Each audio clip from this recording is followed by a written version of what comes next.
And here my little doggy. Hey baby! Hello! Are you gonna say hello? Say hello! Hello! Isn't it brilliant when you get a lovely welcome? It's funny, for those of you who may relate with kids, often you just get a grunt hello, whereas with the dog, hey Tilly, come here. With the dog you actually get someone who's really pleased to see you. Okay, so I'm going to share with you, in the spirit of being open and honest, what my house looks like when I get back from the school run. We set off from here this morning at, I think it was 7:45, and my husband had to go and work away today, so he was out really early. And then I had to harass. It turned into, I don't know if any of you know what it's like, if it's the same in your house, when it comes to getting everybody ready. So this is what I come back to, all the dishes and things, because late last night I was working on my new YouTube channel. Also look, this, where they've had their breakfast, this, where I've hung up the washing. So now normally what would happen, the old me, I'd get up, do all the kids stuff, and then I would come home, and now I would spend at least half an hour sorting out all of this. Also, the little one, she's due to have a bath, but I've got a client who is coming here to do some work with me, awesome womanpreneur lady, and she's going to be here in around about, I would say, an hour. This means that I cannot start taking care of any of this. If I was a homemaker, if I was not a woman in business, then I would absolutely do this.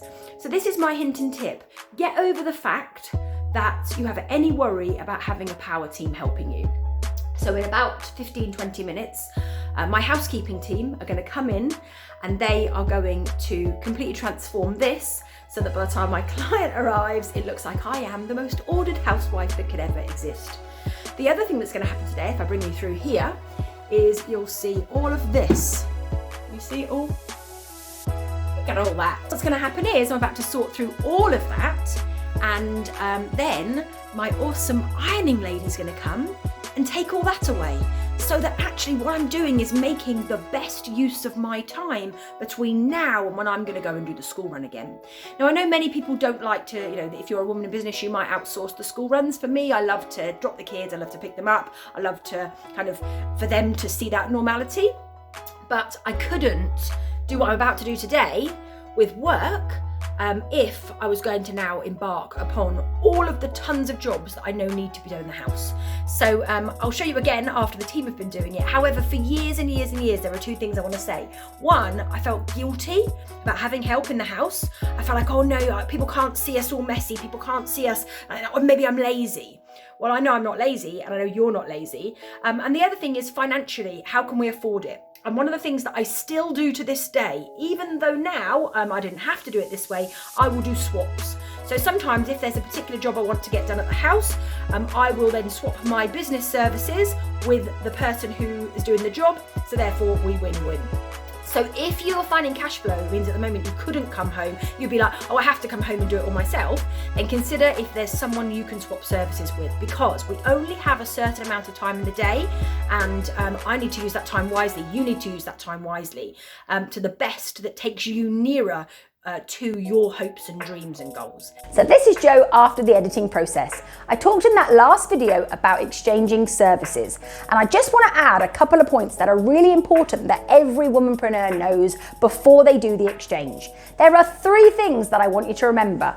The first thing is make sure you're really clear on the service that's being exchanged. So for example, perhaps you are a chiropractor and you want to exchange your service with a cleaner, and you set the boundaries of exactly what that looks like so that you don't undervalue each of the services.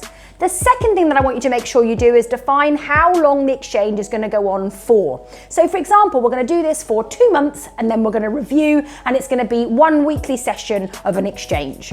And the third thing is make sure at that review that you're really honest. Is the exchange working for both parties? And if it's not, then stop it, move on, and either find a different exchange or pay for the service.